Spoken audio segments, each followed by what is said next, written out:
ইজ্জতের বিরুদ্ধে কথা বলার দুঃসাহস পাইতো না। এমনকি নেকড়েকে সম্বোধন করে যদি পৃথিবীর প্রত্যেকটা মুসলমান বেঈমানদের নিশানায়, বেঈমানদের স্থাপনার মধ্যে নিশানা করে হামলার আক্রমণ চালাতো, তাহলে বন্ধুগণ পৃথিবীর জমিনে কোন বেঈমান আগামীর ভবিষ্যতে আমার রাসূলকে নিয়ে বান্দামি করে কথা বলার সুযোগ পাইতো না। ইসলামের শত্রুরা, নবী রাসূলের শত্রুরা, আমার বন্ধুগণ এখন মুসলমান আছে, মুসলমানদের মধ্যে দল উপদল আছে না নাই?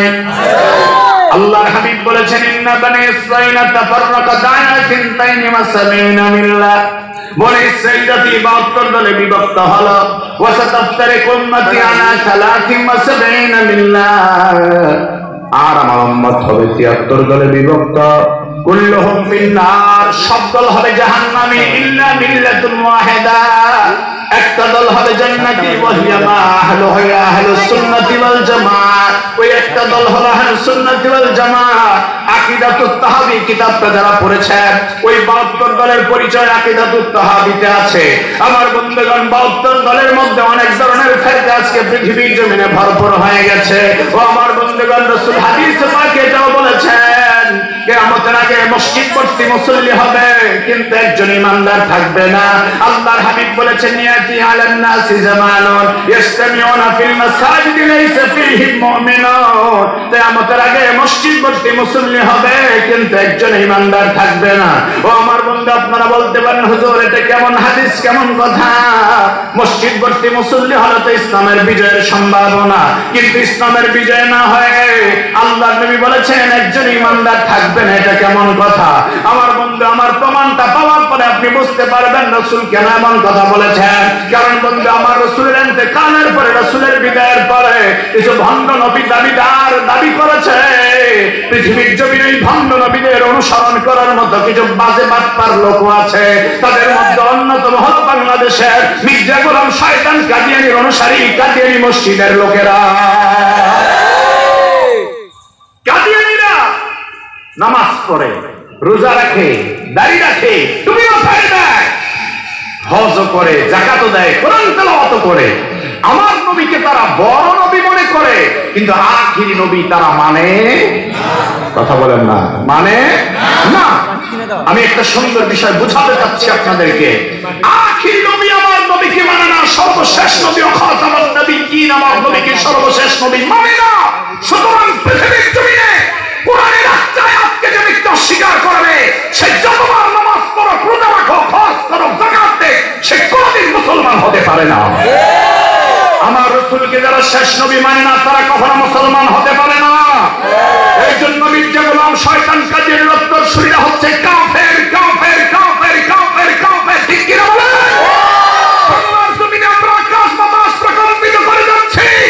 শাইখুল ইসলাম আল্লাহ মাহমুদ শফি রাহমাতুল্লাহি আলাইহির চেতনা ছিল, চোখের চাহনি ছিল বাংলার জমিনে কাদিয়ানীদেরকে অমুসলিম ঘোষণা দেখে যাওয়া। আমার বন্ধুগণ, আমাদের মুসলমানের পায়ের বাড়ি হচ্ছে যে দেশের 92% মুসলমান আছে, যে দেশের সাংসদরা মুসলমান, ওই বাংলার জমিনে আমরা কাদিয়ানীদেরকে মুসলমানের রূপে দেখতে চাই না। অনতিবিলম্বে তাদেরকে কাফের ঘোষণা দিতে হবে। তার জন্য জানমাল দেওয়ার প্রস্তাব প্রয়োজন হলে কারা কারা জানমাল দিয়ে প্রস্তুত থাকতে চাই? দুহাত তুলে আল্লাহকে দেখা। ইসলামের শত্রুরা, কাদিয়ানী কাফের, কাফের, কাফের, কাফের, কাদিয়ানী কাফের, ইসলামের শত্রুরা, হুশিয়ার সাবধান, হুশিয়ার সাবধান, ইসলামের শত্রুরা। গেল কাদিয়ানীরা, ওরা কি? জোরে বলতে হবে, ওরা কি? তারপরে আছে পৃথিবীতে বাতিল ফেরকা শিয়া। শিয়ারাও হচ্ছে কাফের, কারণ শিয়াদের মধ্যে এমন মারাত্মক ভ্রান্তিকর আকীদা আছে। আমি পবিত্র হজের সফরে যখন গেলাম, তখন মদিনাতুল মুনাওয়ারায় নামাজ আদায় করলাম। নামাজ আদায় করার পরে দেখতে পেলাম এক আল্লাহর বান্দা সিজদা দেয়। সিজদার সময় পকেট থেকে একটা কাঠের টুকরা বের করে ওই কাঠের টুকরায় সিজদা দেয়। আমি অবাক হয়ে পাশের লোকটাকে বললাম, বন্ধু এই লোকটা এভাবে সেজদা দিচ্ছে, মদিনার মাটি, পবিত্র মাটি, পবিত্র মাটিতে সেজদা না দিয়ে কাঠের টুকরায় সেজদা দেয়। তখন উনি বললেন, হুজুর আপনি জানেন বাতিল ফেরকার লোক আছে, শিয়ারা মসজিদে নববীতে আসে, মদিনাতুল মুনাওয়ারায় আসে, ওই শিয়াদের আকীদা হচ্ছে মদিনার মাটি পবিত্র নয়, মদিনার মাটি হচ্ছে নাপাক মাটি। নাউজুবিল্লাহ। কারণ আমার নবীকে তারা মনে করে আমার নবী নবী হওয়ার যোগ্য ছিল না, যোগ্য ছিলেন হযরত আলী। এমন কট্টরপন্থী শিয়া যারা, ওরা মুসলমান নয়, ওরা হলো কাফের। আমার বন্ধুগণ, এইভাবে মুসলমানের তালিকায় দেখা যাবে তাসলিমা নাসরিন দাউদ হায়দার কবির চৌধুরীর সাথে। আমার বন্ধুগণ, আমার দেশের তথাকথিত বর্তমান যুগের নাস্তিকদের লিডার অফ নাস্তিক, ওই নাস্তিকদের লিডার শাহরিয়ার কবির মুরগি চোরার নামও আছে। ওই মুরগি চোরা ইসলামের বিরুদ্ধে কথা বলে বলে আমার বন্ধুগণ বড় গলায় কথা বলে বলে সমাদৃত হওয়ার চেষ্টা করেছে। আমার ভাইয়ের ইসলামের অপব্যাখ্যা করে, কোরআনের ভুল ধরে কোরআনের অপব্যাখ্যা করার চেষ্টা করছে। আমার বন্ধুগণ, আমাদের দেশে এমন মুসলমানের সংখ্যা কমে যায়, তুমি মাথায় দেওয়ার বেলা আছে, নামাজের বেলায় আছে, কিন্তু কোরআন দ্বারা দেশ লোক এটা তারা চায় না। কোরআনকে মোল্লাতন্ত্র বলে উপহাস করে বেড়ায়। যারা কোরআনকে মোল্লাতন্ত্র বলে উপহাস করে, এরা পশ্চিমকালে মুসলমান নয়, এরা হলো মুনাফিক, মুনাফিক, মুনাফিক। আমার বন্ধুগণ, আমার প্রিয় ভাইয়েরা, এইভাবে যারা ইসলামকে বিদ্যাঙ্গুলি দেখে কথা বলে, ওরা কখনো মুসলমান হতে পারে? যতক্ষণ তারা তওবা করে ফিরে না আসবে ততক্ষণ তারা মুসলমান হতে পারবে না।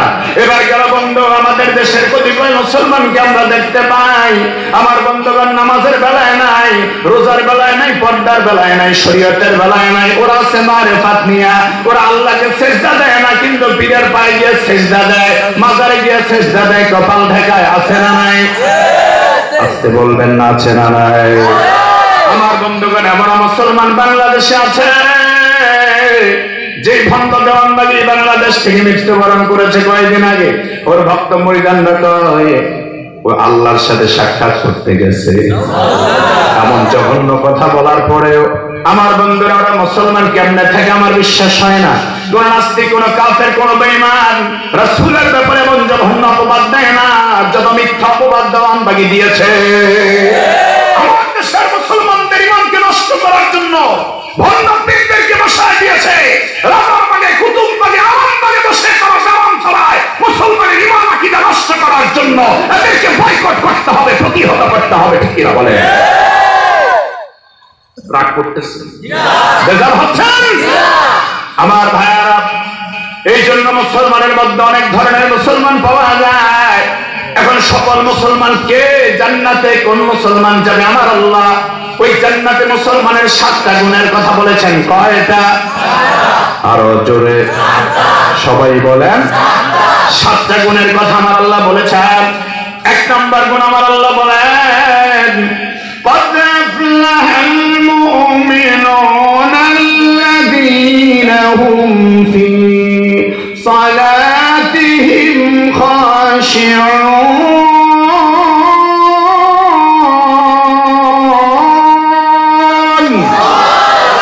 সকল মুমিনের 1 নম্বর গুণ হলো সকল মুমিন আল্লাহর ভয়ে নামাজ পড়বে। কার ভয়ে? আরো জোরে। কাউকে দেখানোর জন্য পড়বে না। আমাকে লোকেরা নামাজই বলবে এই জন্য নামাজ পড়বে না। সকল মুমিন নামাজ পড়বে একমাত্র কেবলমাত্র আল্লাহর ভয়ে। আল্লাহর ভয়ের নামাজে কোনোদিন সুদ খাইতে পারে না। এই তো পেছে পড়ে গেলে মুসলমান নামাজের পরে সুদও খায়। আছে না নাই? নামাজের মধ্যে 1 নাম্বার, সুদের মধ্যে 1 নাম্বার। প্রথম কাতারে মসজিদে যায় শুক্রবারে একদিন, লম্বা তাসবিহ দানা একটা হাতে নিয়ে জপতে থাকে সুবহানাল্লাহ 49 কোটি, আলহামদুলিল্লাহ 37 লাখ, সুদের উপরেও টাকা 50 লাখ। ইমাম যখন সুদের বিরুদ্ধে কথা কয় তার পেটের মধ্যে মোসরানি শুরু হয়ে যায়। পরের দিন ইমামের বিরুদ্ধে সমালোচনা শুরু হয়ে যায়।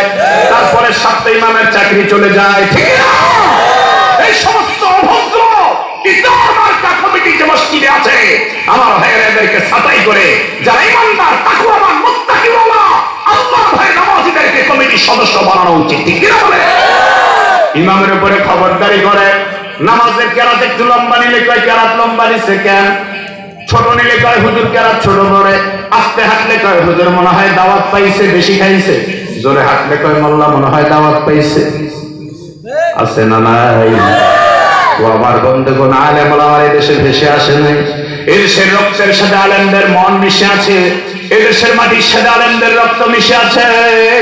আমার বন্ধুগণ, এই দেশটাকে মুসলমানের রক্তের বিনিময়ে স্বাধীন করা হয়েছে, মুসলমানের সন্তানরা এই দেশের মাটির জন্য রক্ত দিয়েছে। সুতরাং যারা আজকে আলেমদেরকে ঘাড় মটকে দেওয়ার কথা বলে, হাত ভেঙে দেওয়ার কথা বলবে, আমার বন্ধু মুসলমান আলেমরা যদি ঐক্যবদ্ধ হয়ে যায়, তাদের মরার পরে জানাজা পড়াবার লোক খুঁজে পাওয়া যাবে না। কথাবার্তা বললে একটু সাবধানে বলার চেষ্টা করুন বন্ধ, যেমন ইচ্ছা তেমন কথা বলবেন না, কথার মধ্যে লাগাম থাকা দরকার, ঠিক না? এই জন্য বন্ধুগণ, ভয়ের নামাজি যারা তারা কোনোদিন নামাজ পড়বে আবার সুদ খেতে পারে না, ভয়ের নামাজি যারা নামাজ পড়বে আবার জমিরাইও ঠেলতে পারে না, ভয়ের নামাজি যারা তারা কোনোদিন হারাম কাজ করতে পারে না, ভয়ের নামাজি যারা তারা কোনোদিন অন্যায় কাজ করতে পারে।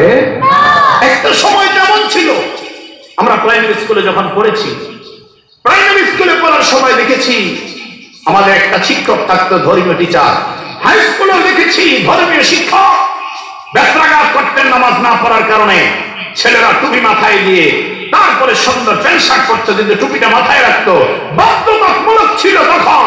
আর এখনকার সময় আমরা দেখতে পাচ্ছি টুপিকে উপহাস করা হয়, বোরখাকে উপহাস করা হয়, নামাজকে উপহাস করা হয়, যার জন্য আজকে দেখা যাচ্ছে আমাদের দেশে দিহানের মতো কুলাঙ্গার সন্তান জন্ম নিচ্ছে।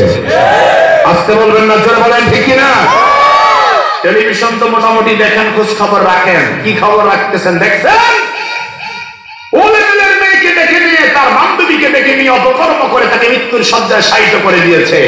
আমি মনে করি শুধুমাত্র এই ক্ষেত্রে দিহান একা দোষী নয়, বরং দিহানকে আজকে তার বান্ধবীকে গভীর রজনীতে রাত 12টার পরে তার বিছানায়, তার শয্যায় পাঠাবার জন্য ওই অলসকার মা বাবাও সমানভাবে অপরাধী। কেন তোমরা তোমাদের মেয়েকে তার বাসায় পাঠিয়ে দিলাম? আমাদের দেশে কিছু মা বাবার কারণে ছেলেদের চরিত্র খারাপ হয়, আমাদের দেশের কিছু মা বাবার কারণে মেয়েদের চরিত্র খারাপ হয়। ওই সকল মা বাবা হচ্ছে কুলাঙ্গার মা বাবা, যারা রাত্র 12টার পরে 31 নাইট পালন করার জন্য ছেলে আর মেয়েদেরকে রাস্তায় ছেড়ে দেয়। 14 ফেব্রুয়ারি আসতে পারে ভ্যালেন্টাইন্স ডে পালন করার জন্য, ভালোবাসা দিবস পালন করার জন্য রাস্তায় ছেড়ে দেয়। আমি বলবো হচ্ছে কুলাঙ্গারি মা বাবা, কুলাঙ্গারি মা বাবা। আপনার কারণে আপনার ছেলে নষ্ট হচ্ছে, আপনার কারণে আপনার মেয়ে নষ্ট হচ্ছে। কেন? আপনি চেষ্টা করেন, দোয়া করেন, আল্লাহর কাছে চান, ভালো পথে চলার চেষ্টা করেন ছেলেকে, মেয়েকে। আপনার মেয়েরা বারবার পরে কার সাথে এসএমএস চ্যাটিং করে, মোবাইলে চ্যাট করে, হ্যালো তুমি কোথায় আছো, শয়তান তোমাকে খুঁজতেছে। কথা বলেন, ঠিক কি না? বন্ধু তুমি কোথায় আছো, শয়তান তোমাকে খুঁজতেছে। কাকে এসএমএস পাঠায়, কাকে মেসেঞ্জারে নক করতেছে, আপনার খবর নেওয়ার দরকার আছে না নাই? এজন্য আমি বলবো, অন্তত অনুপযুক্ত ছেলেদের কাছে মোবাইল উঠায় দিবেন না, টাচ মোবাইল উঠায় দিবেন না, প্রয়োজন হলে বাটন ফেক দিবেন। আমার ভাইয়েরা, তার পাশাপাশি বলে যায়, আমার দেশের স্কুল বলেন, কলেজ বলেন, বিশ্ববিদ্যালয় বলেন, প্রত্যেকটা কলেজ বিশ্ববিদ্যালয়ে যদি নামাজকে বাধ্যতামূলক করে দেওয়া হয়, আমার দেশে আমার জঘন্য অপকর্মের ঘটনা পুনর্বার হবে না, পুনর্বার হবে না। কারণ যেই যুবক নামাজি হয় তাকে পিটাইও মদ খাওয়ানো যাবে না। নামাজি যুবক মদ খায়, নামাজি যুবক সিনেমা দেখতে পারে, নামাজি যুবক অশ্লীল গান দেখতে পারে। আমার ভাইয়েরা, তাহলে ভয়ের নামাজ যারা পড়বেন, আল্লাহ বলেছেন তারাই হলো সফল মুমিন, তারাই হলো সফল মুমিন। সফল মুমিনের 1 নম্বর গুণ হলো ভয়ের নামাজ পড়া, আল্লাহর ভয়ে নামাজ পড়া। ও আমার বন্ধু, এখন নামাজ পড়ি, 4 দোকানের হিসাবও করি। নামাজ পড়লে মশা কামড় দিলে টের পাই, মাছি কামড় দিলে টের পাই, আছে না নাই? নামাজ পড়তেছে তো পড়তেছে, আবার মোবাইলে কল আসছে কিনা ওইটাও দেখে। আমার ভাইরা কি বলবো, এক লোক দেখলাম নামাজ পড়তেছে, ওই ভদ্রলোক, আমি কুমিল্লার কোন এক মসজিদে নাম বলবো না, নামাজ পড়তেছে। তো নামাজের ভিতরে উনি দাঁড়িয়ে আছে, কেয়াম করতেছে নামাজের মধ্যে। তেমন সময় পকেটে ফোন আসছে, মোবাইল আসছে, কল আসছে, কল